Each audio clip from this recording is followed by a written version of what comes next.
अस्सलाम वालेकुम, welcome back to our YouTube channel. कैसे हैं सब? होप सो सब ठीक होंगे, खूब मज़े में होंगे। अच्छा, आज मैं ना यहाँ पे कुछ डिफरेंट रेसिपी बनाने लगी हूँ। चलें शुरू करते हैं। सबसे पहले बिस्मिल्लाहिर्रहमानिर्रहीम। यहाँ पे ना मैंने 6 अंडे लेके उनको अलग से एक बाउल में खोल लिया था। ये मैं ना 6 अंडे और दूध के साथ ना एक मिठाई बना के तैयार करने वाली हूँ। जो मीठे के शौकीन लोग हैं ना, ये उनके लिए बहुत ही मज़े की बन के तैयार होगी। यहाँ पे मैंने सबसे पहले 6 अंडे जग के अंदर डाल लिए और इसके साथ ही मैंने ना 1.5 किलो दूध लिया था। यहाँ पे मैंने 1 बाउल दूध का भर के इसके अंदर डाला और इसके साथ ही 1 कप मैंने चीनी का डाल के ना इसको अंडों के साथ अच्छे से ग्राइंड कर लेना है हमने, बहुत ही अच्छे से। और फिर हम इस सारे दूध को ना कढ़ाई के अंदर निकाल लेंगे। और यहाँ पे ना मैंने 1.5 किलो दूध लिया है और इसके साथ ना 6 अंडे लिए हैं। ये एग्जैक्ट रेसिपी है, आप इसको नोट डाउन कर लें। अगर आप दूध ज़्यादा लेंगे तो इसके साथ आपने अंडों की क्वांटिटी भी उसी हिसाब से बढ़ा लेनी है और चीनी की क्वांटिटी भी उसी हिसाब से बढ़ा लेनी है। अगर आप कम लेना चाहें तो आप कम भी ले सकते हैं, नो इशू। अच्छा, यहाँ पे ना सारा दूध मैंने कढ़ाई में डाल के इसको चूल्हे के ऊपर रख दिया था और इसके साथ ही मैं चम्मच हिलाती जा रही थी। यहाँ पे मैंने हीट इसकी फुल कर दी थी ताकि इसके अंदर जल्दी से बॉयल आना शुरू हो जाए। अच्छा, आपने ना इसको रेगुलर चम्मच हिलाते हुए पकाना है। एक तो ये होगा कि इसमें हमने अंडे डाले हैं, उसके लम्प्स नहीं बनेंगे।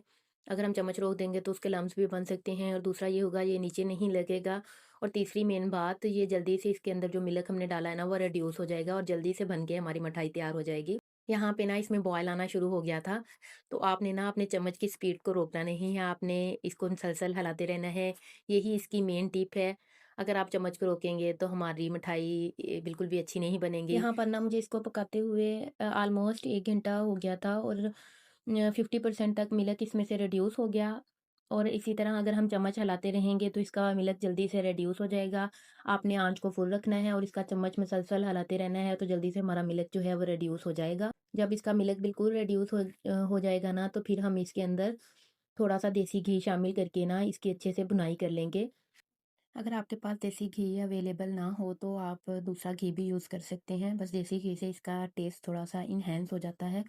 आपने ना इसके अंदर जो नॉर्मली हम घर में यूज़ करते हैं ना घी, वो भी डाल के ना उसके साथ भी हम इसकी अच्छे से बुनाई कर सकते हैं। यहाँ पे ना मैंने 1 से डेढ़ चम्मच इसके अंदर देसी घी का शामिल करके इसको अच्छे से भून लिया था। जो बाकी रह गई कसर थी ना, वो भी इसकी अच्छे से पूरी हो गई। अच्छा, हर रेसिपी को बनाने के लिए ना कुछ मेहनत तो दरकार होती है भई। अब इतनी अच्छी रेसिपी को एन्जॉय करना है तो कुछ ना कुछ मेहनत तो करनी पड़ेगी ना हमें।